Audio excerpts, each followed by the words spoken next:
if you're experiencing issues with the Minecraft update getting stuck, follow these steps to resolve the problem quickly. Step 1. Restart your device. Sometimes a simple restart can fix the issue. Close Minecraft and any related applications, then restart your computer or gaming console. Step 2. Check your internet connection. Ensure that your internet connection is stable.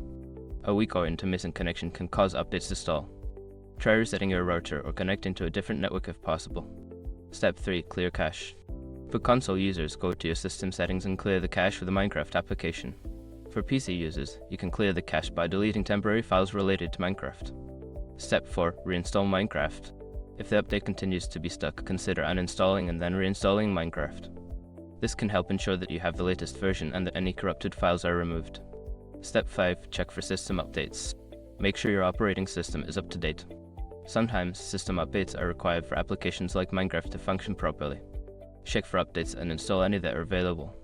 By following these steps, you should be able to resolve the issue with the Minecraft update. If problems persist, consider reaching out to Minecraft support for further assistance.